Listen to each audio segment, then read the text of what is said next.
We got another special episode, folks, here on Stonkcast. I got an interview with Tom from Tailored Trades. We're talking about his beginnings in the market. We're breaking down macro events. It's gonna be good. Stick around. Make sure to like, subscribe, and follow wherever you listen to podcasts. And now, let's get into it.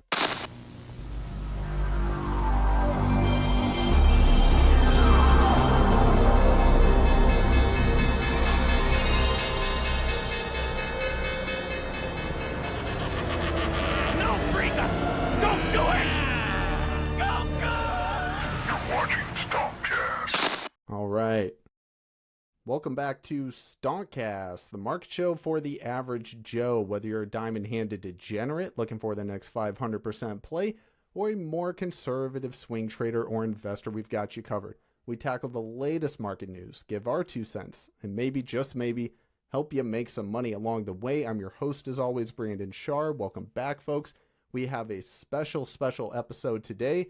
Got another interview lined up here. I got Tom from Tailored Trades, who is taking some time out of his day to come on the show. Tom, thanks so much. How you doing? Doing pretty good. How about you? Doing good.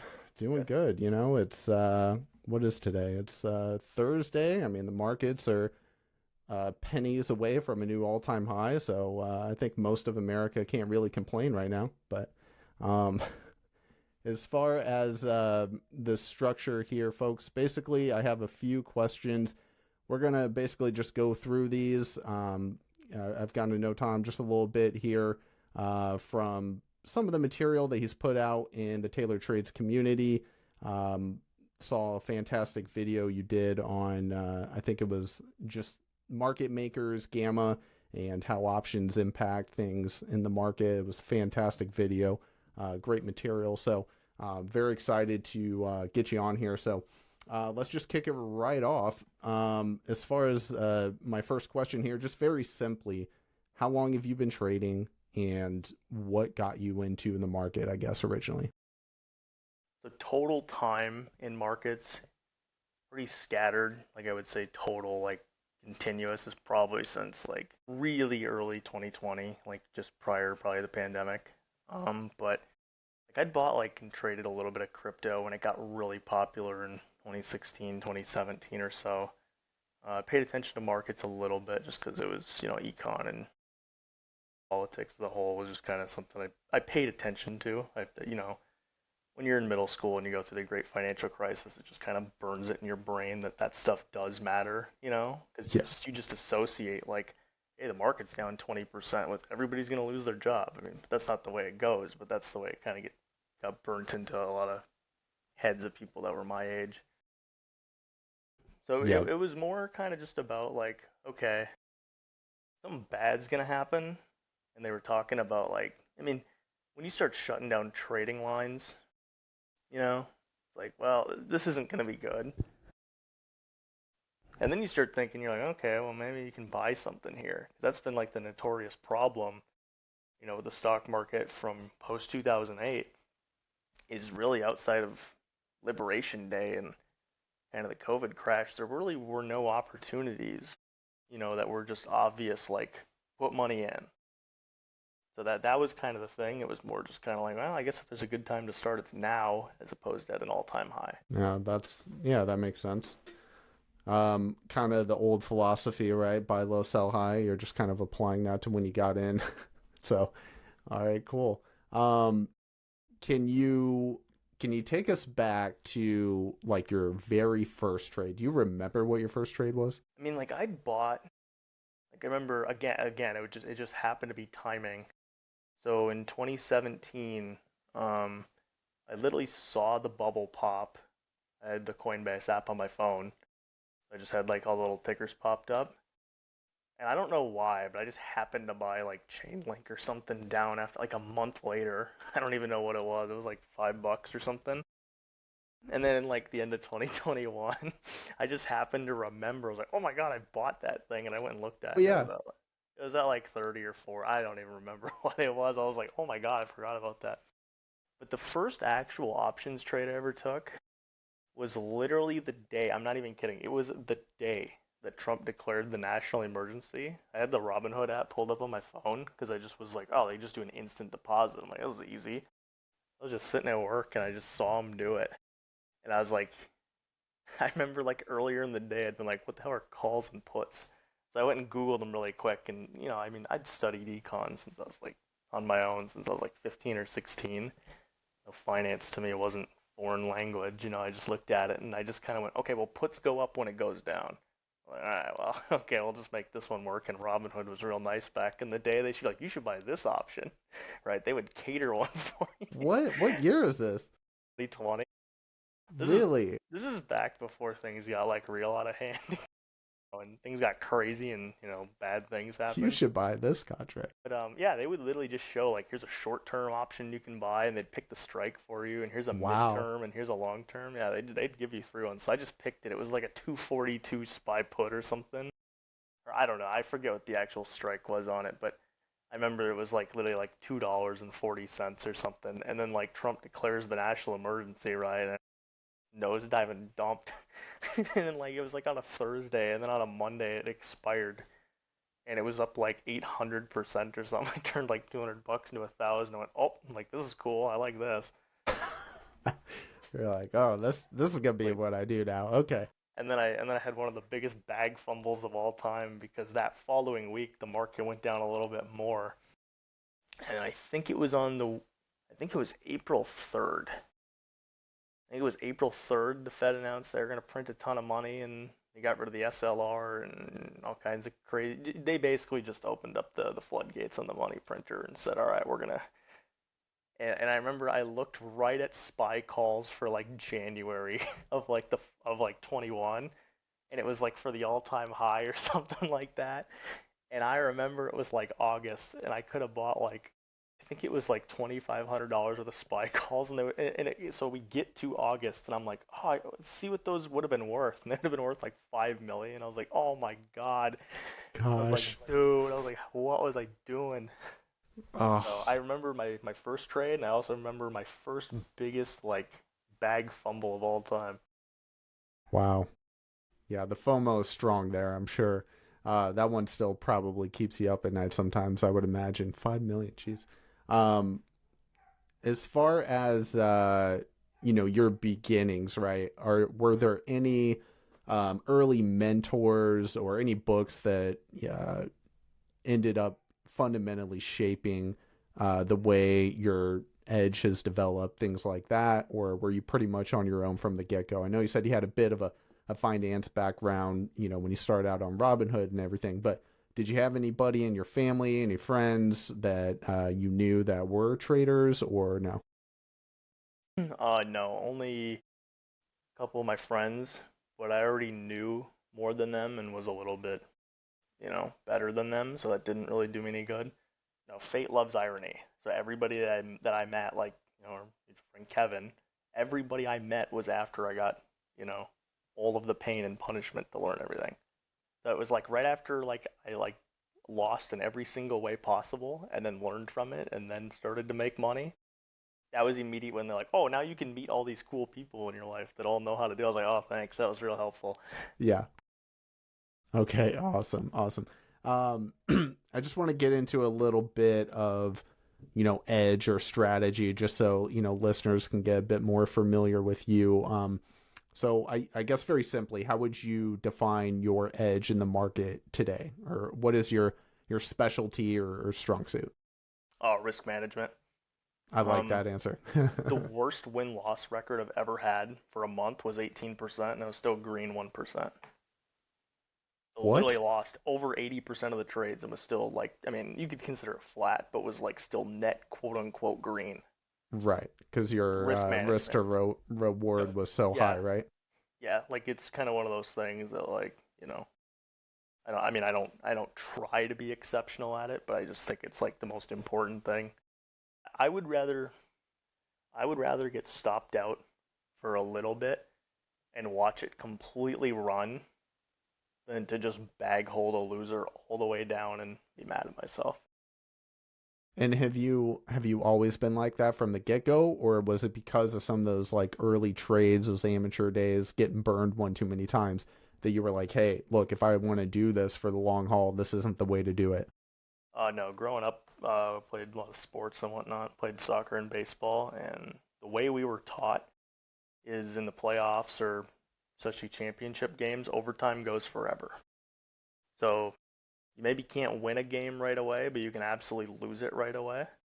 And if you can be good at defense, I say defense wins championships because you can stop the opponent from knocking you out of the game, right? So you can just be patient and stay in the game until you have an opportunity to win, and then when you get that opportunity, seize it. And that's when you hear about these people that they just buy every falling knife, right? Same thing, because they're trying to play offense. They're trying to, it's like instead of just being patient and letting it come to you, they try to force things, and that doesn't work in anything. You can only take the opportunities you have, and if there's no opportunity, you can't force one. That's well said. Thanks for sharing that. So obviously the market, there's a million different things that you can focus on, different things you can trade, right? But for you, what are some markets that you mainly prioritize, if any, right? Whether it be crypto, oil, discretionary. Yeah, what does that look like for you? How big is your watch list, I guess? The watch list is pretty wide, but basically, like on any given time, it's pretty, like the things I'm actually looking at are pretty narrow. And what I mean by that is there's an environment to trade gold. And so we'll say there's like 2 environments to trade gold, and there's like 10 not to. So if you're in one of those 10 that you're not supposed to, I literally throw it as far away from my field of view as possible. So like things that aren't like, it sounds kind of hippie, but markets kind of like tides, and if you trade chop, right, you're wasting opportunity. I've seen this so many times where people are like, I'm good at trading chop, and I'm like, okay, well if you make 5% and the market makes 15, you still underperformed everybody else, right? So it's like, so what are you going to do then when the market stalls? Are you going to underperform when it stalls too? So to me, watch list, it's more about, are you paying attention to opportunities, or are you just looking at things because you like looking at things? That's great. That's well said. And yeah, I mean, that's, so, for me, I got involved in the market in like 2020. Didn't really get serious about it though till I'd say 21, 22. And that's been a struggle where, you just, there's like something in you, there's chop involved, and you're like, I still think I can predict it though. I think this thing's going up or down. Like Tesla today, that thing just barcoded, and there was a part of me that was like, yeah, I think it's gonna break down though. It's better to wait for that confirmation. Like you said, right? So you don't just get chopped up. So I like the idea of like throwing away as far away as possible, right? Things that you don't need to be paying attention to right now. I think Well, like that's great. I'll give you like a really good example, right? So they keep talking about interest rates, interest rates, interest rates. Well, until the dam breaks in either direction, you know, well, until we either get, okay, rates are coming down or they're gonna go higher. Like, I've had so many people ask me, "What do you think about TLT? What do you think about TLT? What do you think about TLT?" I'm like, dude, that thing has, like, just look at the chart. I'm like, it hasn't moved. Sure, you could get puts, at those random high points, but it's like wait for the market to create. I hate that this is a thing, but wait for it to create a narrative, and then understand the narrative first before everybody else, and then just be there. You don't have to be there first. Just be there when it's confirmed that it's true, and then just be there until the last person finds out about the narrative, and then you sell on them and go find the next thing. It's you don't necessarily always have to be first. You just have to be right. But usually, if you're right, you were still there pretty early, anyways. Like if you can't verbally tell yourself a story as to why this is happening, you probably don't know what's happening. Like Tesla's super easy. It's just Elon says some new ridiculous thing, and then everybody believes it, and then the stock just goes as high as many people can believe it, and then it either works out or it doesn't, one of the two, and then that's where the price retraces from. And the question is, does it retrace from an all-time high or mid of the range? That's how it goes. Yeah. That's a good point. And I mean, especially speaking of Tesla, right? Especially of late, right? We had the Robo Taxi event last weekend, and that initial like knee jerk reaction to it, I was kind of shocked by it, actually. Especially in light of the geopolitical tensions we had with Iran and Israel and the U.S. stepping in and bombing Iran's nuclear facilities. I was like, regardless of how well this event goes, this thing is probably going to show some weakness on Monday. And then what it do? It just freaking skyrocketed based off of one day, off a limited launch in Austin, Texas. And I was like, man, dude, Tesla's just a wild ride. Especially considering the fact that it's like such a high beta stock, right? It always has such exaggerated moves relative to SPY or whatever. But how often do you find yourself trading Tesla? Kind of never now. It's not the, I mean, one, I haven't really this year alone, I haven't done much day trading. Like, uh, the simple reason why is when Trump won the election, I saw a lot of people like on social media, and they said, "Oh yay, now I don't have to worry about fundamentals or the news." And I like had this moment where I like kind of paused, and I was like, "Well, I wasn't trading the markets last time he was president." But I remember about every 2 weeks there was some headline about market moves this direction or that direction on thing he did, and I think you guys all might have just thought that this guy was just gonna print a bunch of money and walk away. I'm like, I clearly don't understand the environment you're in. Like, this guy isn't like, I mean, they called the last guy Sleepy Joe, and it's like, because you could just go to sleep, and he was sleepy, and you didn't have to worry about Biden like saying something. With Trump, he just says things and moves mark. I mean, the dude literally said, buy stocks, it's a great day. And that was a week after he basically walked out with a board that like scared everybody into one of the biggest, like, you know what I mean? So the idea of like, well, I don't have to pay attention to the news. I'm like, oh, I think I'm like, I was telling people like, you I might think not it's the even need the opposite. chart. I was like, you might just only turn on the news and turn off the chart. Just have a buy and a sell button and wait for.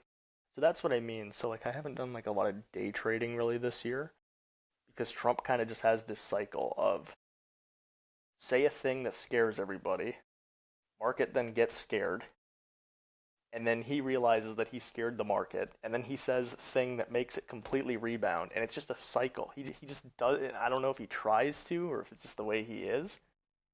But I just Yeah, haven't done a lot of day trading because of that. yeah. What was it? Man, that historical Green Day that the Bulls will be dreaming about for years. When he 10% day. Well, it was the day that he announced basically a 90-day pause, and SPY went up some insane amount in a matter It was of like like 2 hours. 10%. Yeah. Okay. Yeah. Sorry. Yeah. The 10% day. And that was the morning, as you were saying, when he was like, good time to buy stocks. I remember seeing that and being like, okay, Trump. And then, sure enough, a couple hours later, here it comes. He almost blew up the bond market that night. Like, really what Yeah. happened was, I mean, like, spreads went to like, I mean, he literally almost blew up the world financial, because again, like, nobody thought he would actually do any of this. So the banks didn't bother to like insulate themselves or hedge themselves, like, because you gotta remember, they're sitting on all these treasuries that are like 5, 10 years old that yield 0% or 1%, right? And yields are at 5, so they're already bleeding. And next thing you know, they're like, oh my God, he almost just blew up the market. And all these people are like trying to go to the bank because they're, oh my God, the terror. It's like, so he had to the next day go out, like, just again, just the mechanics of the market. He almost blew it up. And Jamie Dimon probably called the White House and was like, "Hey, you just about blew everything up, and we probably can't hold the fort too much longer. So we're gonna buy low here, and you need to bolster our balance sheets to like soften this. So just go say something they're gonna like." And Trump just naturally said, "Go buy stocks," because I guess that was easy. Didn't Doesn't take a genius to know what that means at the lows. No kidding. Oh man. Yeah, and if you would have listened to him and bought when he said to buy, considering where we're at now, I think the S&P 500 is like a stone throw away from a new all-time high. It almost got it at the end of the close today on Thursday. you would be up massive. I mean, well over 20%, right, from the bottoms. Yeah, that's insane. So you're not day trading right now from what you said. So you're primarily just swing trading at this point, right? Yeah, it's been, I mean, again, it's captain hindsight here, so obviously you have to make these decisions right ahead of time. Like to me, like I mean, I shorted Dow futures. I mean, I got it even posted on my trading view at the time. I even had a couple people message me on Discord, and they were like, "What are you doing?" It was like February like 15th, or I forget which date, but I shorted the Dow futures like 45,000 because I just saw this like falling wedge forming. And I just kind of thought, I'm like, well, Trump's tariffs are going to be like a blanket on the economy, so we're probably just going to have like this year-long bear market. And of course, he just decided to speed run a bear market. He's like, that's not going to take 8 months. I'm going to make it take 8 days. So he just, he's like, I'm going to have the fastest, biggest crash you've ever seen.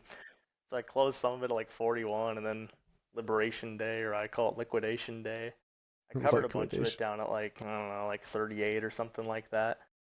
And I just left one of the contracts left at 45,000. I just realized like 80% of the money. I'm like, I'm just gonna hold that there and I'll just go long everything else.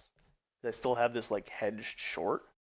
Because the thing is like when your range is, like let's say a stock's range, like its high to its low, is like 7 or 8%. Well, I mean, swing trading isn't going to be like the greatest strategy of all time because you might take like 6 months to cover the range because it's just not very big. But if you have a range of like, so in that environment, day trading and scalping and stuff is going to be really, really effective because there's going to be lots of little moves in between. If you have a range that's 30% from the top to the bottom, it strategically makes zero sense to try to day trade that because if you just drop 30%, well, you're going to get a dead cat bounce of like at least 15. So it makes no sense to try to like trade every one of those little moves because the best traders in the world have win rates of like 90%. But your win rate doesn't account for how much you lose when you lose, right? It's like I know people are like I have a 90% win rate and they make like 1% a trade and then they lose 10%. And it's like okay, so you still make no money. So if you have a very large top to bottom, actually, I'm just going to show this to be honest because I think it's a little easier to show. Yeah, please. I just think I think it's a wasted opportunity So to sorry, not to cut you off. I just want to make go ahead. sure I understand correctly. So you're saying, are you referring to like the ATR, like the average true range? Are you saying like when that Yeah, gets yeah. really So expanded, you should be so like swinging? yeah, so like here I'm streaming this right now. You should be able to see it, right? Yeah, yeah, I can see it. Okay. So let's say I don't know why this is drawn in. I'm using one of my other layouts here just because I want to keep my other stuff a little bit. So the market looks like this, right? So you're gonna get a bounce. This is like the pivot, so it should realistically be like. So if I told you on the Nasdaq you have a you have a 6,000 point range, right? Jeez. Well, let's say I told you the dead cat bounce will be like 50%. Let's say you're gonna get. Let's just say you're gonna get 3,000 points. So let's say somehow you bought right here. Let's just say you were real brave and you bought an NQ contract with a stop loss of $16,000. All With right. balls of steel. Right. Oh, hold on. I goofed it. 1 second. I gotta reset it now. I'll just, because this is kind of what I tell people about risk management. So I guess if you want to do this, you could do this. And we'll just speed run this and see what happens. So even if you were like right here, you were up like 40 grand. I don't know how many people would make 40 grand and not blink. Yeah, I feel like a lot of yeah, people make 40 grand. They're like, okay, I'm done for the year for trading. So the point is all you would have had to do is do one thing. And this isn't even like a good fill. This is like if you messed it up, right? Because you bought it up here as opposed to at the tested support or on the retest. So this would have been right. like 100 grand Jeez. because your range is so big, right? Right. Now, if your range is like, now if your range is this, imagine your range is this big. Well, that's not going to be a very great, you know. So in here, good scalper, good day trader market because you have kind of a. I mean, again, it's a 3% range. I mean, really, you're gonna buy it here, and you're gonna wait a week to make 3%. We're talking equity, right? You're gonna wait a week to make this move. I mean, you go find some other higher volatility thing. But when your range is this big, now you're now it's like, oh, okay. So what's going to happen here is the Nasdaq's going to do one of two things. They're going to do this, right? And then we're going to come down somewhere, or it's just going to like blow through it and, make new highs. Right. So essentially what's happened is the money-making event was technically right here on the break of this because it was kind of like a double top, sort of. But you either had to be short here or long here. That was the quote-unquote generational money event, right? The defined one. So the issue is that if you reject this top trend line or this top level, now suddenly your risk parameter goes, okay, well, where's support? I don't know, maybe here, right? Somebody could just draw something in, and just, people just start drawing in random levels. They go, oh, maybe here. They go, oh, there's a pivot there. Well, now when you start looking at like what your risk to reward is, oh, now it's only 5%. And let's say you break under there. What's your risk to reward here? Oh, now it's like 2%. So it's like, okay, so the first main support. So then it becomes day trading and scalping starts making a lot of sense. Like you can see where day trading and scalping made a lot of sense.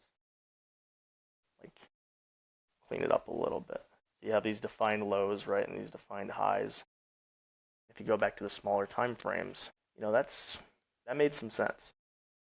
Pretty tradable in here. You got lots of little levels. You're probably, if you buy options, depending on your time frame on them, you probably weren't going to lose all your money. But if you bought puts over here, you lost all your money, right?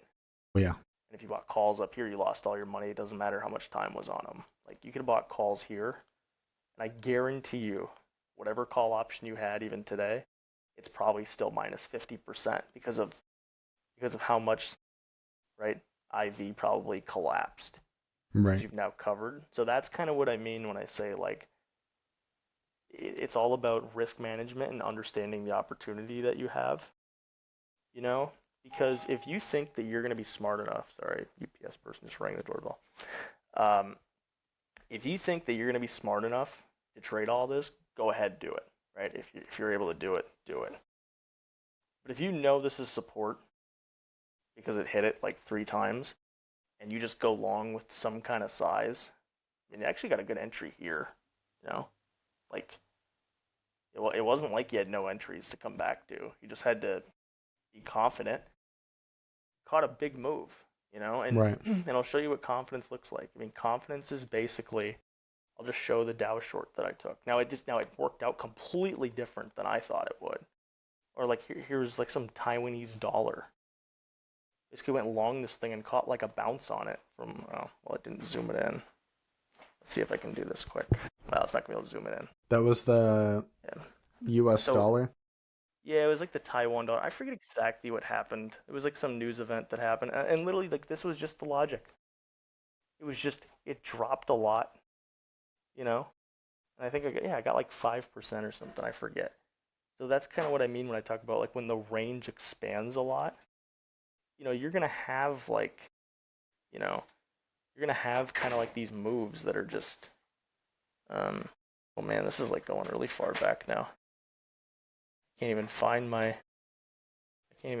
Dow trade. So essentially you're saying when you have these massive sell-offs, right, when the range really expands, those are the opportune times if you're long to get into calls, for example, because of those dead cap bounces, like you were saying, right? Like you're going to get some kind of retracement there. Those are the optimal entry points. Am I understanding that correctly? Yeah, because when the range is huge, that's when you don't have to do a lot, right? Because if you're caught in a tiny little range and you just decide to full port long, well, I mean, you're not going to really make any money. But when the range expands, that's when it's like, okay, it's time to do less. It's time to you have to simultaneously do 2 things. Size up, but you have to get the extreme of the range. So like if you're long here, you have to stop out like right here. You have to. You can't risk it because then it's going to really plummet, right? So you just have to do it at you can't like, and that's why this is one of the most hated rallies we've ever seen. Like you just Mm-hmm. ask people, they hate it. You go on Twitter, just bears all over the place. And the reason they hate it is because of this right here. If you look, I thought that should have rolled over. so if you look at what actually happened here, look at what your stop loss would have been on NQ. That's your stop loss. Most people can't. And that's if you got the low, that's if you got the exact low, right? The average person couldn't afford this. They literally, the average person would have got liquidated right here. So the reason they hate the rally is because they couldn't pay to play. And what people do is when they miss the reversal, they just assume, oh well, I'll just short it for now and then I'll buy it when it goes lower. And then of course the market did the thing that made the most people the most bad, and it never went lower. I mean, there was this wick right here. It's probably like some news or something, but it never went lower. Like there was never a point where it was like, Yeah. okay, there's my dip. I mean, this right here, that's where people thought, oh, it's filling this gap, and it didn't. Right. So what you do is when your range expands, right? So you can just see the distance, right? You have a small range, and then it gets really wide. That's when you need to do two things. You need to figure out where's the bottom. You need to figure that out ahead of time. You don't want to be guessing. And then you want to size up, and you need to do it at the extreme. That's the tough part. Because you could buy support, right? And it could just like right through it. That could happen. But you have to size up here, and then you literally just have to set the stop loss and you just walk away. And that's what people can't do. They overmanage it and they overtrade it and they overthink it. And, you know, the sea of green. All you do is just wait. No, that's great. That's great. Thanks for breaking that down, Tom. And speaking of, most people can't do it, that kind of leads me into, I wanted to ask you about trading psychology and what role that may or may not play for you, because you got to have a certain kind of mindset to buy that bottom right there, like you were just pointing out, right? That's not where most people feel comfortable buying. Most people feel comfortable buying after like today's close, when we're like, oh, we're clearly about to break out to a new all-time high. But the real risk reward, as you've been explaining very well, is at the bottom. So, I guess for you, what role does psychology play, or, how do you handle the mindset that you need to have as a trader? Because it's a lot different than any other work you could get into, right? You're in a fluid environment where things are constantly changing. So how has that, I guess, impacted you, if at all? Well, the whole reason that process gets created to solve any task is because there's nothing more volatile and inefficient than the human brain. Like that's the whole reason we create process, to solve like nearly every problem. Because I'm trying to think of the simple way to put this is, again, the least amount of inputs thing you can do. This is Captain Hindsight speaking with the stock market, Mm-hmm. especially with the Nasdaq. The least input thing you could have ever done was just go long. Don't ever sell. That's the least input thing you could have ever done. Doesn't matter where. Well, the problem is it's not going to be the most efficient thing to do. So you're going to get the most total output. It's just over a period of time. I mean, I don't know how many people are sitting here going like, man, I'm going to buy this thing. I'm going to hold it for like, 15 years. I don't know very many people that do that. Most people buy stuff and after a month they're trying to get rid of it. Maybe 6 months they're trying to get rid of it. And I mean, all you gotta do is look at HIMS. I couldn't get people to buy it at 24, but it goes to 60 and now they want it. Sure. And it's because there's this kind of inability to just it. You need to teach yourself, how do I get the most output with the least amount of input? It's just the definition of efficiency. So if you can do very little and accomplish a lot, you save a lot of energy to be able to continue to accomplish more things. Like if I go long here, like right here, my strategy now becomes so simple. If I go long here, where do I sell it? And if it goes here or if it goes here. I have two options, or I have two choices. But if you buy it here in the middle of the range, well, what are you going to do if it comes down here again? I mean, everybody goes, oh, well, you should buy it. Yeah, but okay, but what if, ignore this. Let's say this never happened. What if it did this? And people go, oh, I buy it right here. I go, well, this is a double bottom. And double bottoms don't tend to bounce off the line. They tend to take out the low. That's how double bottoms and double tops tend to work. And then they do something like this. So it's like, okay, so your plan is to buy it here because you bought the middle of the range because you didn't do what you were supposed to do over here. Mm-hmm. So it's like, what are you going to do? You're going to buy it here. And then but then the question is, how low do you know to put your stop loss? Because the range is huge, right? You're not dealing with these little candles that it's like nice and gentle, you know? Right. You're dealing with these big volatile moves that just tend to wipe everybody out. So you Good. have to learn to do things when you're supposed to, right? So it's like, okay, this is the low of the range. Obviously, like the kind of the little trick that I had for this is I actually just drew in all these little imbalances, you know, in between the candles. Mm-hmm.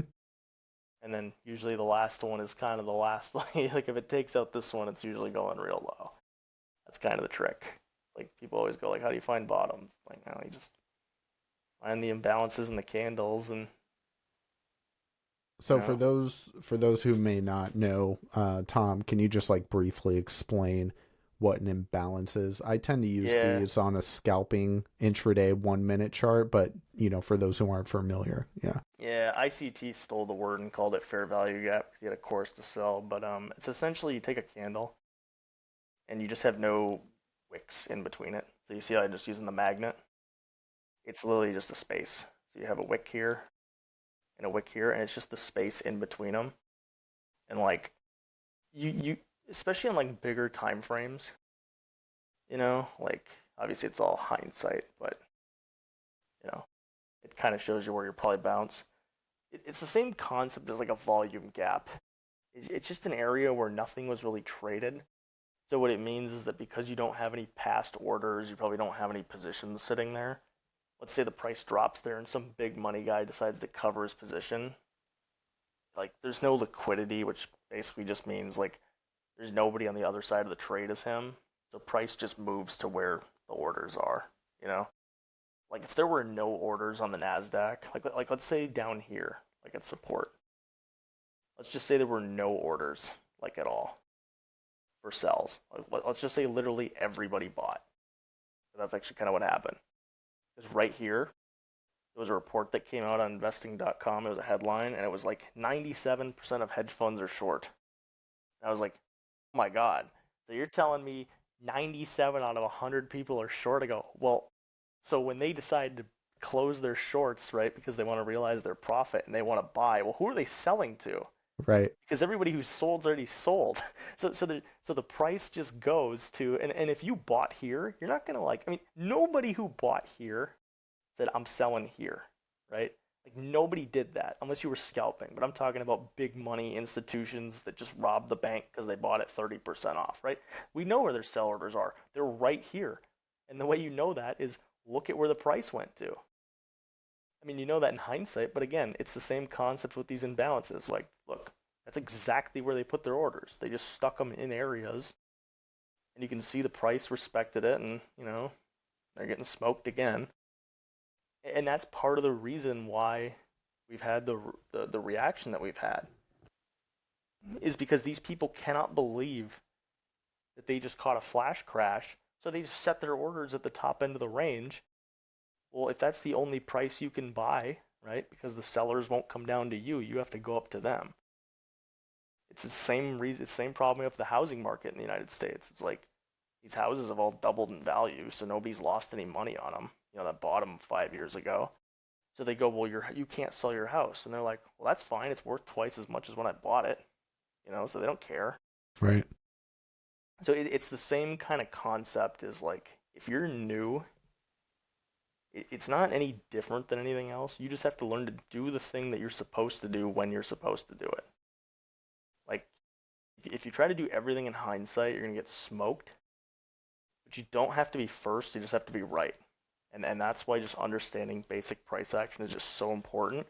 Because if we go back to that drop, so this is a really ugly one, and part of the reason that it's so ugly is because it was so news driven. It's backwards. This leg should have been lower, but it still is a double bottom. Mm-hmm. So the way you play the double bottom, Same way you play the double top. You just wait for the neckline test. You go along here, and then obviously, like, same thing with the market imbalance strategy, which is pretty. I mean, this isn't even like a strategy. This is just like basic trading. As long as you hold this, you know, I mean, it kind of again, it respected the extremes of the ranges. So So just so that's I yeah. Go yeah, ahead. go ahead. Sorry. No, so it just comes down to you have to be able to do the things that you're supposed to do when you're supposed to do them. Like you can't, and this is just kind of just general life advice. It's not even really something related to this, but if you're supposed to go long here, you have two choices. You can either wait for the double bottom, which is what I would do. Either go long, but again, I was in a short, so like I was trying to like, oh my god, I gotta get out of here. I'm like, this is like nuts. Because to me, the more things go down, the less bearish I get, and the more things go up, the less bullish I get. As opposed to most people, the more it goes up, the more bullish they get, and vice versa. So a lot of times what you want to do is just wait for confirmation, and then just don't buy the high of the range. Just don't do it. It's literally that simple. It's don't do the things you're not supposed to do. And if you're like, oh, I should have bought this, and it goes up, and you get mad about it, I mean, I don't know what to tell you because you're not supposed to buy at the highs. So it's like you're mad at yourself because you didn't do the wrong thing. If you do the wrong things because it just quote unquote, well, it worked out, well, I mean, good luck repeating that. Yeah, you just kind of reinforce bad behavior in a sense, right? Yeah. I mean, that 2022 is the exact thing that happened. All anybody ever did is they just bought every dip. Like, definitely shouldn't have bought this dip. I mean, again, it's all hindsight. Should have bought this one. And then if you just look at the way this chart looks, that was probably really scary. Like, you're like, oh my God, I just bought the dip and now it's about to go lower. Well, they just got conditioned to keep doing that over and over and over again. And then you can see what happened. It dropped, they bought it. It dropped, they bought it. It dropped, they bought it. This was the one that I remember smoked a lot of people. This is the one that killed everybody. Because it actually made a slight new high. Everybody, oh my God, it made a new high. Bit of a tease. Yeah, it made like a slight higher high. I took one look at that and I was like, at the time, this is what people bought, by the way. I remember looking at this, I was like using like my Weeble. I was like, they bought that. And they went, it broke over the level. And I'm like, and I just asked one of my buddies, I was like, where's support? And he went, I don't know. And I was like, okay. I was like, so where's your support? Well, I don't know, they're lower lows. Well, we found out where support wasn't. Yeah. Right? And again, and it did it another time here too. Same thing. It made the higher high, but it wasn't like a meaningful higher high. It just, And again, like it happens because people they're not doing like it's because they didn't do what they were supposed to do when they were supposed to, right? So if you had support drawn in, it was probably like over here somewhere. Let me just correct this one a little bit. So one of the little tricks here is if you have a clean support drawn in and it comes in and bounces above it, that's usually not a good sign. That's not good. That doesn't mean like that was good. Right. Because look at what it did. This is good. It shows that the support holds. This was that crazy, I don't know if you remember in 2022, that crazy CPI day where the Dow had like the third biggest gain like it had ever had. Oh, yeah. When we had the circuit breakers turn on, the plunge protection team, that was this day. And it was because it broke that low and everybody was like, it's all over, burn the house down, I think I was telling, I don't know if it was the interview I did with Kevin or just a separate show, but I was talking about how CPI used to really, really move the market like back 2022. Not so much anymore, I don't feel like. I mean, we still get reactions to it, but they used to be really big reactions, especially during that time when inflation was like, what, 9%? Well, the reason you got such a big reaction out of CPI is because, again, think in terms of the range, right?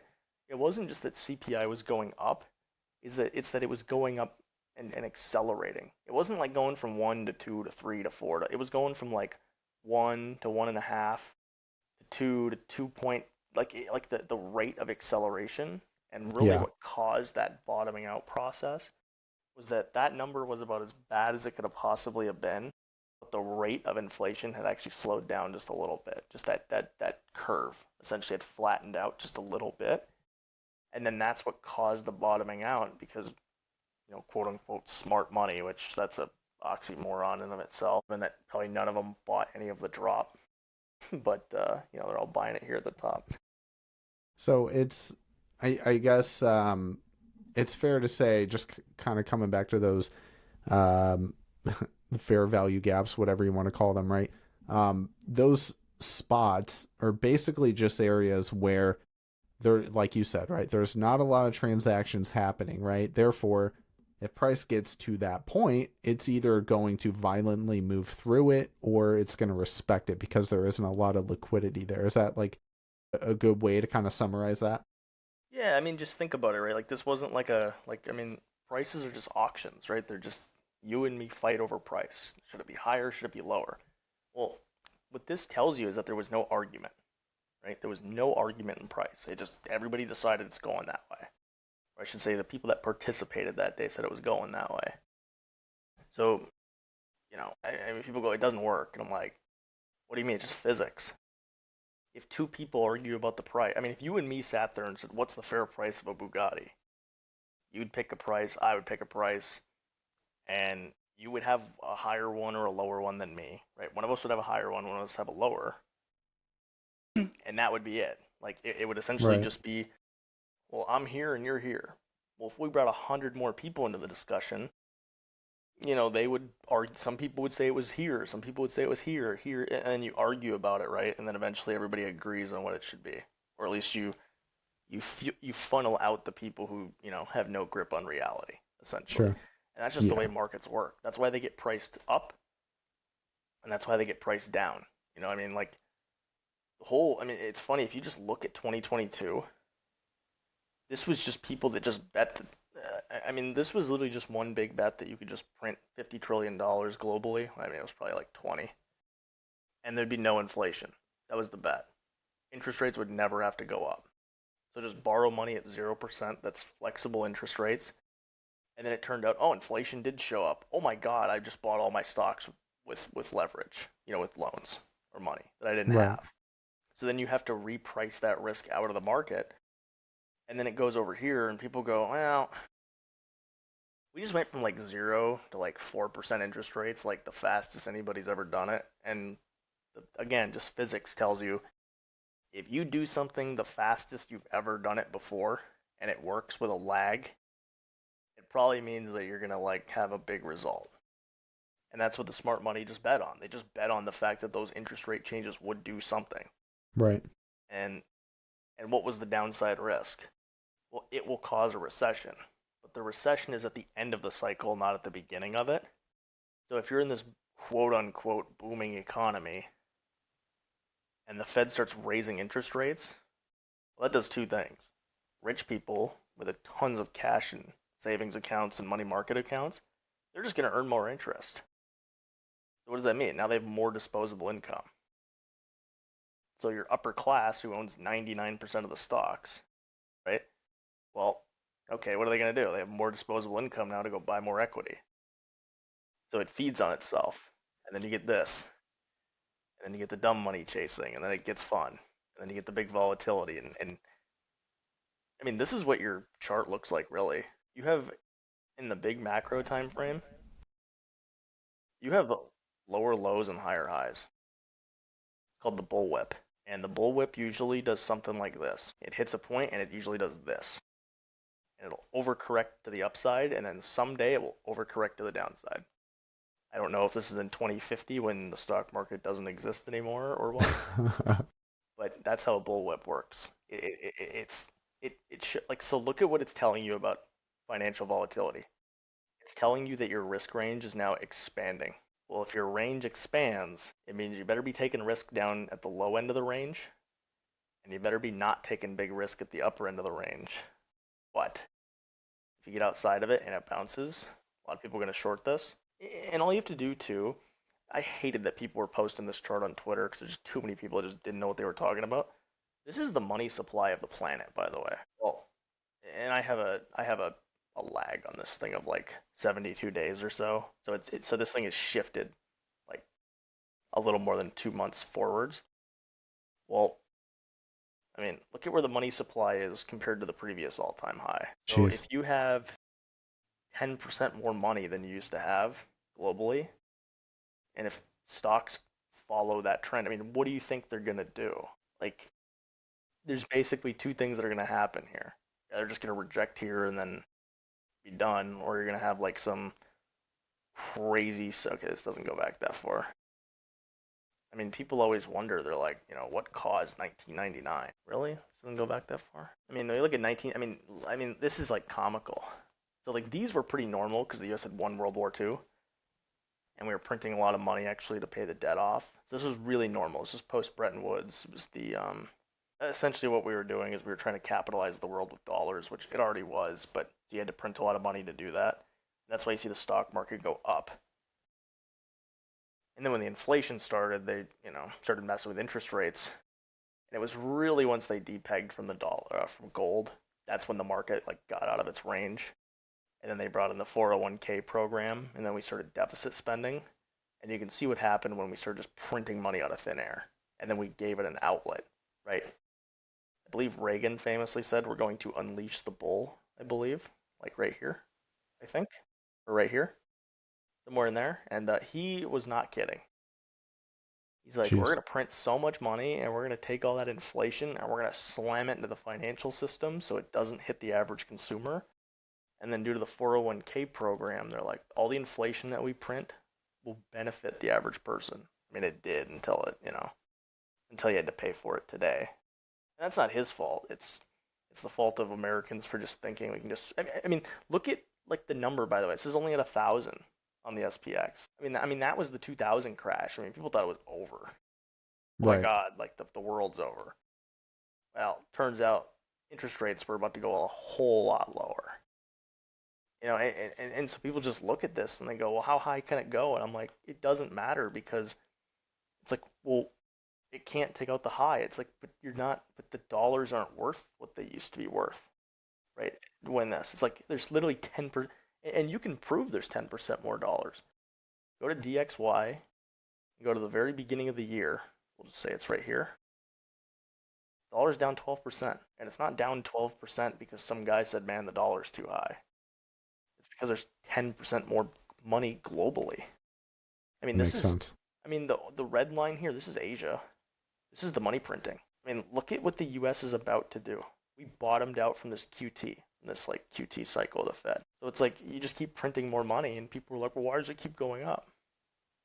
They keep printing money. What are you going to do with it? You going to take the money and go to the grocery store? Like, no. You're going to take the free money they hand you, you're going to gamble it, right? You're going to see if you can make more. It's free. Yeah, no kidding. 2020 all over again. Yeah, and they've done it stealthily this time. I actually jokingly called it the Mar-a-Lago Accords because in 1985, this is actually really important, by the way. So in 1985, they actually did a strategic devaluing because the dollar just got way too high, 20% interest rates, right? They did a thing called the Plaza Accords where they, short version is they essentially decided to devalue the dollar down to kind of they tried to get it back down to like this pivot level, right? This 93, and they did. And we just saw what the stock market did. Obviously, the dollar then went from 164. So obviously, we're going to go, we're probably coming back to 94. But you can see it's that same kind of cycle, right? You have those higher highs, and then the dollar comes way down, and people go, oh my God, like, what am I going to do? And it's like, you have two options. You can be in the stock market, and it could totally crash on you, and you lose 50% of your money. Probably not a great scenario. Or you could be in dollars, right? Because you're scared of being in there, and you could just lose 12%. Actually, you could lose more than that. You could lose just this year alone. You could lose 15. And the other level it could go down to is like 87. You lose 20% of your purchasing power. And this takes a while. This will show up later. Because you got to remember, the inflation always shows up after the markets top. Well, it shows up as the markets top out. Because what happens is everybody gets super rich and then they start selling, and they're up millions of dollars or $1 million, and what do? I'm gonna go buy a house now. I'm gonna go buy that car I wanted. You have all this disposable income you didn't have before, and then what happens? The people who didn't participate, they go, I can't afford a house now. I can't afford my utility bill, right? Right. So those are your options. Your options right now are participate, and you have a 50% downside, or don't participate and just watch your purchasing power just die. Jeez. That is very, very well put. thanks for thanks for breaking that down. As far as, I know we were talking offline about the Fed rate decision, the FOMC. What did you make of that? I've heard some whispers that, initially we were looking at, two rate cuts, and then it was one rate cut potentially. September was the high probability, and now I'm hearing whispers of maybe a July cut, especially if we get a soft, PCE report on Friday morning. But what did you make of, the FOMC, if anything?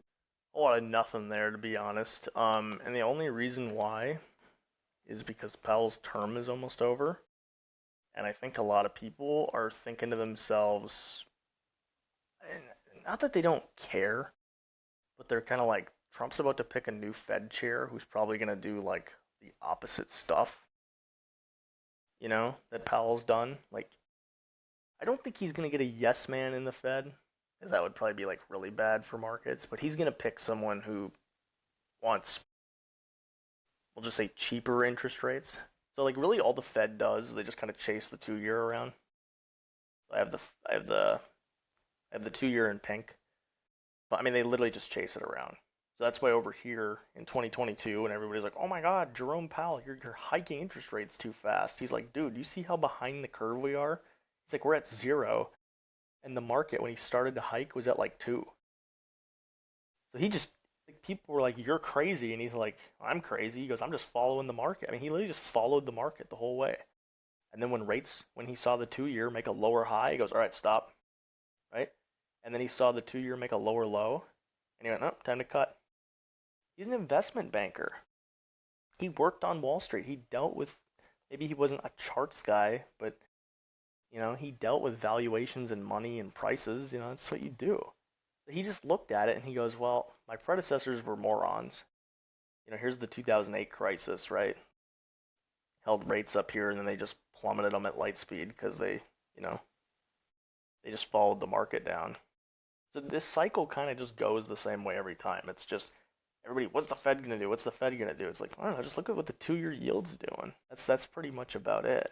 And I mean, I can actually make this a little bit easier as well. So like, if you want to know, we'll go right here. Here's the 2 year yield. I don't know. I wouldn't be buying that. Yeah. You know what I mean? If you were just looking at a chart and you didn't know what it was, and they said, "Do you want to buy this?" You'd be like, "No." No, not really. Yeah, it's like, where's it going? Well, it's probably going down here. So what's going to end up happening is that, um, it's. I actually had this stuff all drawn out. I had people telling me like, "Oh, we're gonna have gold," and this was like right at the election, right? I was like, "You're talking about rate cuts," and I'm like, "Well, there's two kinds of rate cuts you can do, and here's one of them. Here's the one when you're cutting rates because the economy's crashing. You don't want to do those. Like these are bad." But you can see there are periods here. So post financial crisis, right? After it was over, if you do kind of like these little staggered little cuts, the Hmm. Fed kind of follows them around, that can be okay. It's when you go from, oh my God, we're here and we need to be down here, that's when you get in trouble, right? And Powell tried to normalize over here too. Everybody forgets post pre-COVID. I mean, what Powell did here and here was an over exaggeration of what he was trying to do before, right? And there was a thing called Volmageddon, like right here, because the hedge funds thought it would be super genius to short the call options on the VIX Right. because they took this attitude that nothing will ever happen ever. Well, that's a great bet to take right after something bad happens. It's like a really bad bet to take if nothing bad's happened in a long time. Just the law of averages. So so when we talk about like FOMC and like, oh, does it matter? Not really, because like The only surprising thing that Powell could actually do at the July meeting or the September meeting, the only thing he could do that would actually genuinely surprise people is if he went, just kidding, I hiked. Because if he doesn't cut, Can you I mean, there would be imagine? people that there would be people now. Now the September cut, I think, is 90% priced in, so that would technically be a surprise. But let's say July comes and he just goes, I didn't do anything. People would just kind of go, right? I wanted you to cut and you didn't. But if he does cut, you'd have some people go, oh, he cut, oh, okay. But nobody would be like surprised. Like it wouldn't be like, wow, I didn't see that coming. Like, wow, because that's all anybody ever talks about is rate cuts. So So it's so the issue comes from the surprise. yeah, I'm looking at CME Group right now actually, and the percentage for a July hike has gone up significantly. It's now at 79.3% that we fall between 4.25 and 4.5. Anything over 75% is considered like a lock. Like it's like a 100% chance they're gonna do it. If Yeah. that's the case, then we're locked in for a July and September cut consecutively. And that's why you see the market rocketing, right? Because They're the thing is anticipating it. the thing is with rate cuts, like if I were just to like lay like like if I were just to lay like the SPX over the top of this, Mm-hmm. I mean the 2008 financial crisis didn't happen until like over here. So that's part of the reason why the problem got so bad is because the Fed was cutting the front end. And people were like that couldn't really afford loans before. Oh my God, I can afford a loan now. I'm gonna go buy a house. Like, uh-oh. Like the Fed doesn't cut out of the kindness of their heart. They cut because there's some problem in the economy, right? There's some Right. inefficiency of demand. Well, and this is what I always tell people.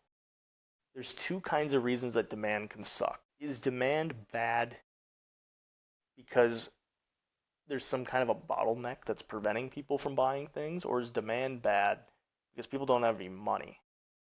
If they don't have any money, then you have to figure out why they don't have any money, right? Like you could argue a really big reason for the inflation that we had in the post-COVID era is two things.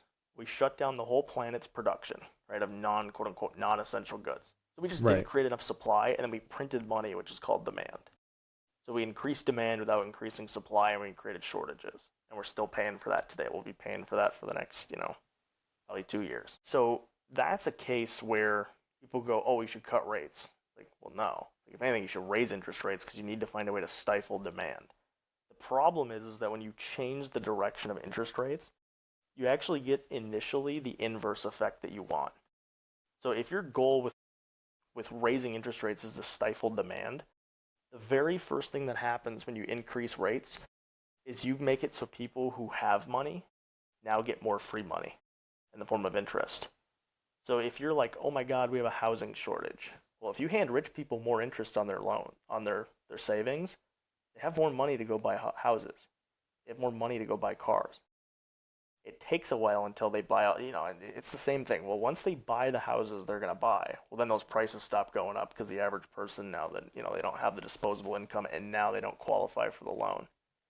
And Right. again, I mean, Powell's not dumb. He knows this stuff. Powell has been through so much stuff. I mean, he literally got the job like over here. And he's like, all right, we got to normalize rates. And it goes up. And Trump starts a trade war. Like, Trump was so mad. He's like, I'm starting a trade war. You're not raising rates. And Powell goes, okay, I'm going to drop interest rates. Right? And he did it right into the COVID pandemic.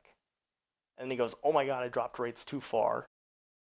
And then he had to complete. So if you just draw out like the linear regression here, like if you were to just draw this out, he just stuck this on top. He went most of the, you know what I mean, to zero it out. He went most of the way Yeah. because he figured, he goes, well, I had rates too long in this direction, so I need to have rates quote unquote wrong too far this direction to balance. Because To balance out. realistically, what's going to happen here is we're just going to create a bound on we're going to have a bound on interest rates most likely between like, we'll just say between like 3% and 5.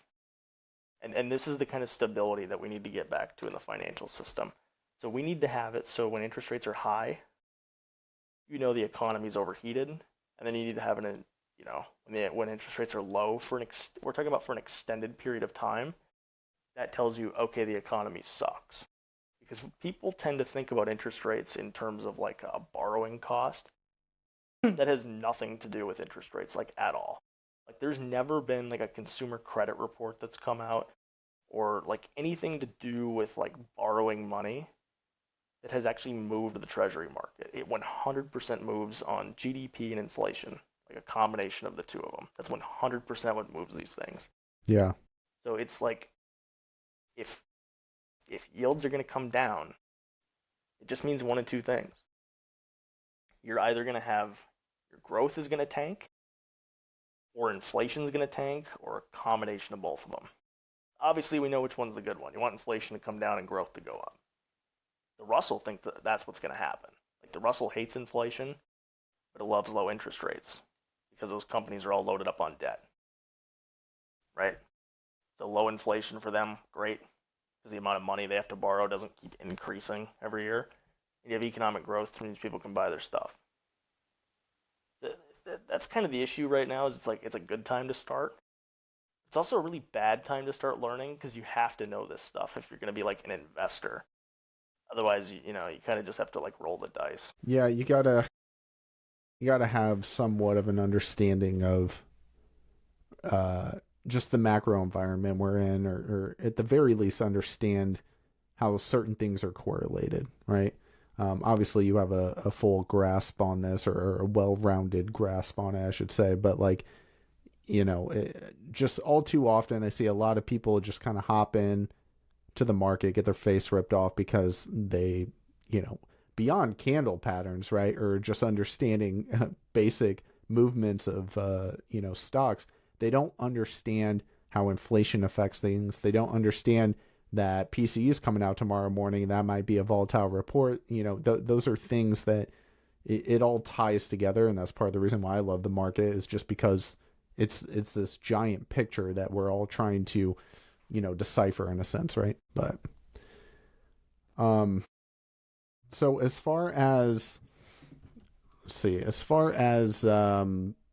things stand for you right now, obviously you're using TradingView a lot. Are there any other tools that you're consistently using on a day in day out basis for trading, or finding setups, things like that? What are your more common tools, I guess, you're using? I hate to say it because it'll change in a couple of years, but Twitter. Like, Did I you say mean, Twitter? there is no X, there is no better way to see what kind of mistakes people are about to make. Because again, that's where the money isn't made in the success. The money's made where everybody else makes a mistake and you don't. That's where you make the money, right? It's where you short the top because they all went long, or you bought the bottom because they all sold it. Yeah. All you have to do is go on Twitter and just look at now there's a lot of bots. You got to be able to determine who are the bots and who are real people. Look for the people who have literally no idea what they're doing, but they think that they do. And all you have to do, There's plenty of those, is just don't bet against them. Never let a stupid person take your money. Don't see they went long something and think I'm shorting that.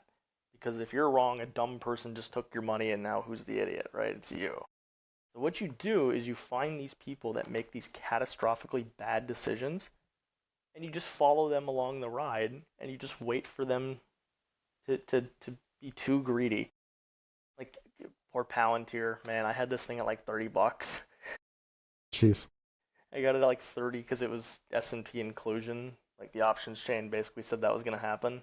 Like you just had to look at like the option, like the open interest on the options, and it was like, wow, everybody thinks this thing's getting in, and it did. I remember Palantir goes to like, oh, I got my log charts on, I think. Oh no, I'm sorry. It takes out the all-time high like right here and rejects. This was the most classic Twitter mistake I've ever seen in my life. This is like the poster child for this one. So Palantir goes to the all-time high and rejects.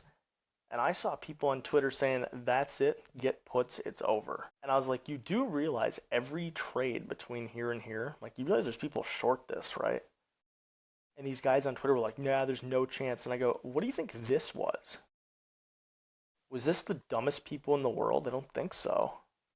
I think this was like the smartest people in the world, which means they probably also have the most money. right? Because if you're smart, you make money. Okay, well, if they all bought it here, and now all of the big funds in the world, right? S&P, SPY. If you have a mutual fund, anything that tracks the S&P is now forced to buy Palantir. Who was forced to buy Palantir over here? Nobody. Nobody was forced to buy it. Well, they just got forced to buy it right here, and they had like a whole week to do it. Well, you're not going to be able to buy all your shares in a week, right? So it's like, so what do you think is going to happen? Well, it's going to go to new highs because if nobody was buying it here before, what do you think it's going to do? Like, it's just basic kind of just thinking. It's just like game theory. If nobody was forced to buy it, but now they're forced to buy it, it can only go higher. These people are like, oh, that's over, it's puts. And it's like, well, really, that was wrong, you know? Same thing with HIMS. Like, HIMS is a great example. Nobody wanted to buy this thing at 20. Oh, there's my level. Same thing again, right? Yeah. Why did HIMS break through here? I was like, well, they didn't have Ozempic over here, but they had Ozempic here. They also didn't have Ozempic. I think maybe they had just gotten it. But again, it's the same thing. And all these people were like, oh my God, this company is so screwed. And it's like, it's a bubble. It's like, but Ozempic is going to like change. It literally just cured obesity, which is like the number one killer of people in the United States. Yeah, or it's like a side effect of being obese is the number one killer. Right. So you're telling me that people that are dying of obesity aren't going to buy this? Like, are you guys like literally on drugs? Every celebrity you'd ever seen, like it was crazy. In 2023, you could Everybody. have seen a celebrity, right? And they were like a little overweight. And then in 2024, you'd see them, and you're like, did that person just like lose like 50 pounds? You're like, why do they look so different? And you're like, oh, because that drug works. Right. Okay, well, if these people are all buying it, what do you think the pharmaceutical industry is like begging to do? Sell it to everybody else. Well, if they have Ozempic, if they sell it, and this is what I mean. This is a classic case of the money's made where everybody's wrong, and you just were like delusionally right. I have a whole watch list just like full of this stuff. Like IBM, boomer company. People are like, oh, it's a boomer company. I'm like, they do quantum computing. That's like the opposite of like boring and old. That's like the newest thing in the world. Right. Yeah, it's boring. I don't care. I'm like, okay, well, I'm like the smartest people in the world disagree, so you guys are gonna buy IBM like up here. I have an entire watch list just dedicated to this. It's just of stuff like, I mean, I literally have a space watch list. I have this one on TradingView too, Rocket Labs. I literally bought it like over here in like August. Now, And, and these, are you buying shares or I options had on that? shares of this. Yeah, I had equity for this. And people were like, well, why would you buy this? And I'm like, because I had a hunch. I'm like, well, there's a chance Trump could win. And this was about the time when Elon got involved with his administration. And I went, well, if Trump gets in, you know what Elon wants to do? Give me more Yeah. SpaceX money, right? Wants to go to the moon. Yeah. Well, what are you going to need to do that? Rockets. And Rocket Lab makes all the pieces for all this stuff. And what's everybody else going to want to do? So I was like, okay, are we going to launch more rockets or less? And then Trump wins, right? I mean, look there's the election. And what did Rocket Labs do? It Parabolic. flew. I mean, it was already going up, but it flew. Then it had a big false Jeez. breakdown. So the problem is people go, is Rocket Labs a buy? And I'm like, I can't tell you because I'm in over here. Yeah. I Right. don't know. Is it? I don't know. Those are some big volume candles. Kind of looks like a blow off top. I mean, this is like the trick. Like Lunar was good too. I mean, Lunar over here. I gotta go to the daily for this one. I mean, this Yeah, I is just played kind of like around with that. yeah. This was so over here. I literally have these things on trading. It's crazy. So it would have been no, actually, it might have been over here. Yeah, it was over here because it was in August last year. I found this stuff like around here. Dude, the market cap of the company was like 100 or 200 million dollars, and they were getting $300 million NASA contracts. I'm like, dude, they're getting contracts that are worth more than the company. I'm like, that doesn't even make any sense. They just bought it based off of the fact they go, how can you be valued less than the contracts you're being given? Like, imagine if I just handed you $1 million loan and you made like, let's just say you were making like for a job, like just the median income in the U.S. How do you then not have a net worth closer to a million? I'm like, that doesn't make any sense. Right. And again, these things, they're very volatile, of course, and that's kind of the key when I say you just have to be right where people are wrong. And it happens so often. Like, Circle, I couldn't force people to buy this thing. the Robinhood IPO came out, and like I just told people, like set your limit order at like 35 on Robinhood, they'll fill you some shares. Nobody would do it. Like it's just stable coin, I don't care. And I'm like, and I even posted it in the Discord server that I'm in. I mentioned it to people like over here. I was like, if it comes back to 103, grab it. No, I don't want to grab it. Well, the problem is the Senate was working on this thing called the Genius Act, which had to do with stable coins. That's what Circle does, right? So this stuff didn't require charts. This stuff just required like what is happening, and Right. what benefits from that. No, Right? that's a good point because we actually covered on the show that legislation that they passed, and those I covered this and also Coinbase, which has also benefited from it. Yeah, just the move that this thing has done has just been absurd. Yeah, so the issue is now with the risk in the market is a lot of these things that have made these big moves, right? They've already made them. So the risk now is where do you get them? That's the problem. Like Oklo is a pretty popular ticker that I hear a lot about. Problem is this company makes no money. Like they do nuclear fusion, they don't make any money. They have like zero revenue. So it's like, okay, so if you bet that this is the future, this number should be zero. Right. But if you're bullish on nuclear fusion, which is like probably the best form of energy like ever made, like well, there's your support.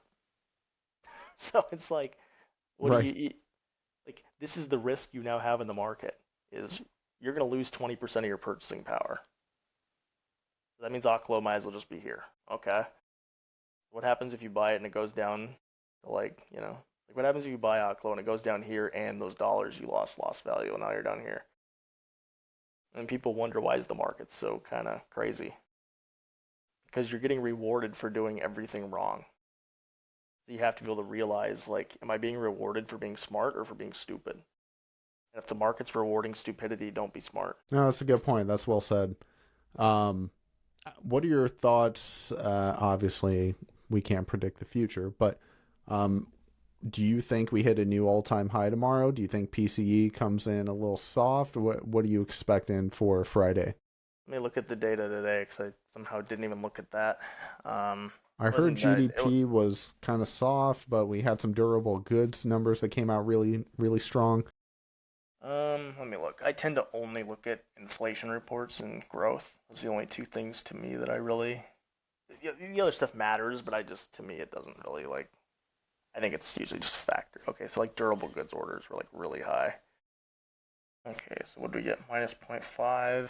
Get PC prices, which I still don't, after 10 years, understand why we have PC prices and PCE. Kind of think those are the same thing. Yeah, and that's like the Fed's preferred inflation gauge, right? Yep. They like it because it understates it. That's why. Actually, I think this time around it might overstate it, which is kind of funny. Funny if they just go back to saying, wow, we like regular CPI now. Yeah, we changed our mind. I don't know. I mean, I'm not. Just from on a day-to-day basis, I have no idea. I mean, I'm as much of a coin flip as anybody else is, but like, what I will say is the futures do have some room. There's a little bit of a magnet here, to the all-time high. But if you go to the actual like QQQ, I wouldn't be surprised if there was like an actual, man, this is some old TA that I have on this. Wow. Oh my. I think let me go to the line chart. By the way, I have some SPX calls. Yeah, learn to use line charts. Can't trade using a line chart. You need to get better. Good old line charts. That's one thing Robinhood gets right. Yeah. Yeah, you shouldn't trade with a line chart, but you should be able to trade with one. My gut actually tells me we should retest this. That's what my gut tells me. Because usually, if you break resistance, right, you tend to, you know what I mean? Something like that. That's what my gut tells me. I would imagine there's a lot of sell orders sitting right at this range, being an all-time high. Yeah, it also depends on, too, if you think it's a double top or not. Right. I could see, if we get a soft PCE print, I could see an initial, keep in mind, I focus on more so intraday action. I could see like a pop in the morning to a break of all time high, and then it fades. Something like that maybe. Yeah, so when I go to like the really big time frames, it's not a double top. Like if you go to like if you were just a monthly trader, you'd just be like, "Oh, that was cool." Like you wouldn't look at this and be like, "Uh-oh." Like you wouldn't be like double top because that's not a steep enough, you know what I mean? That's not a steep enough draw, and plus it already cleared that level by like a lot, like on the Yeah, monthly. yeah, Go to the weekly.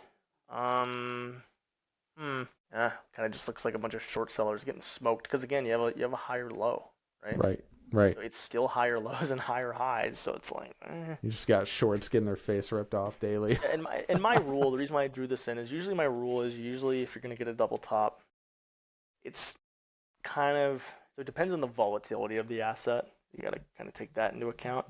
It's usually like 3, 4, 5%. Usually more of a like that's just enough to bait everybody in to get rugged. But again, we keep printing money, so I just like as much as I want to be like, oh, we're gonna get smoked. It's like, I mean, there is no worse position to be in than being the guy who the sky is falling all the time, and you're just wrong every single day. And in that one day you were right. I mean, I guarantee you there were probably people, over here that were just partying. They're like, oh my God, I was right. The market crashed. And it's like, well, now what? Got your generational crash and it happened in like 5 days. Like, now what? Like, you just gonna, and then these people are still bearish all the way over here. It's like, dude, we print money. That means we reprice things higher. So it's like you almost just have to just stay bullish despite everything telling you, like, not to. You just have to be willing to get smoked. Yeah, I mean, no hedge funds or banks blew up on this somehow. I don't know how. yeah. I don't either. I literally to this day do not know how. Like, I don't care if the president told them ahead of time, like, hey, I'm going to do this or what. How did they not get smoked? Yeah, that doesn't make any Like, sense. so the fact that nobody went bankrupt, like, we didn't have banks blow up, nothing happened. It's kind of weird, right? I mean, it kind of tells me that, like, I mean, like, and I have people telling me like, oh well, banks blew up, they just didn't report it, and I'm like, well, here's the XLF, here's all the banks that blew up that didn't. Yeah, no kidding. Like they look great. Well, and Goldman Sachs is looking the greatest. Like, yeah, and that's the thing too. Is like I guess my counter argument to the perma bear out there that says, we're way too high, we're gonna come back off. Just look at XLK, look at XLF, right? Like you were just saying. I mean, they're holding up. Tech, financials. I mean, there's no. Usually, you would. I feel like usually you would see some weakness in financials if this rally was fake in some sense, and it just doesn't seem that. what it looks like to me, if I have to guess, is it looks like to me the market's front running these lower interest rates they think they're going to get with the next Fed chair. That's what it seems like. And the irony of this will be is I almost guarantee you when the market gets what it like, because it kind of always seems to go the same way. It's, oh my God, we need lower rates, we need lower rates, and then people they start getting lower rates. And then once they find out why they need like, it's like they don't put two and two together. Like, why do you need lower rates? Like, well, because the Yeah, economy is like really weak. And then it's once they realize, why they deep down wanted those interest rate cuts. 2008's the best. No, 2008 probably will never happen again because of like how stupid people were. But I mean, they were cutting rates, cutting rates, cutting rates. Oh my God, this is awesome. This is awesome. Then it was about right here. Everybody was like, I think there's a recession. And then you can see right here at the end of August, the data got real bad, and everybody went, oh my God, Fed, you have to really cut rates. And then suddenly it turned into like, oh, now we see why we were thinking about cutting rates because right. the economy like sucked. And the irony this time around, well, if AI takes everybody's jobs, you can't cut rates and bring the jobs back. So they'll just cut interest rates and the financial markets will just go to Pluto, and then and then they're gonna not have any jobs. I mean, there'll be new jobs, right? Because the economy will change. But it's like, I think all that's going to happen this time around is they're just going to cut rates and no jobs are going to come back, and you're just going to have the financial markets just go to levels that are borderline like stuff you'll like. Take whatever the number you think is that you would laugh if you woke up and saw like the S&P 500 at tomorrow, and then just double that, and that's probably what the bubble tops at. If I told you the S&P tomorrow was at like 7,000, like if that makes you fall out of your chair, then it tops out at 14. Yeah. Yeah, the money keeps printing, that's for sure. That's for sure. It just keeps going up and up and up. I'll be curious to see what we end up getting with PCE tomorrow. I mean, I'd put a small bet on a new all-time high tomorrow, but we'll see. I could be wrong, but it definitely seems like we're trending in that direction, and you're going to get this new Fed chair nomination here soon from President Trump, I'm sure. So we'll see what comes of that. But Tom, this has been fantastic. I'm so glad that we were able to get you on the show here. This has been a wealth of information. Definitely would love to have you back on again soon if you want. Just for anyone listening, if they want to get in touch with you or any of the content that you're putting out. I know you do some stuff with Tailored Trades, but very simply, where can people go to reach out or learn more about you? I made a Twitter account that it's borderline financial stuff, and it's borderline just kind of trolling people and having fun, but it's Crash Out Capital. It's just at Capital Crash Out. Again, I mean, I'm on there. It's more just kind of for having fun. It's like doing both. Sure. That's basically it. I keep low profile. Okay. And any Discord communities that people can look at, or? Yep, really just Tailored Trades. That's it. I'm not really in any more servers anymore these days. Yeah, and Tailored Trades has been great. For those of you who haven't seen already, we did an interview with JP a couple months back, and then one with Kevin, aka the Market Bishop, a couple weekends ago. So definitely make sure to go check those out if you haven't seen those already. But Tom, again, thanks so much for taking the time to come on today. Folks, make sure to check this out, share with a buddy. Make sure to like, subscribe, and follow wherever you listen to podcasts. And remember, folks, as always, plan the trade and trade the plan. Have a good one.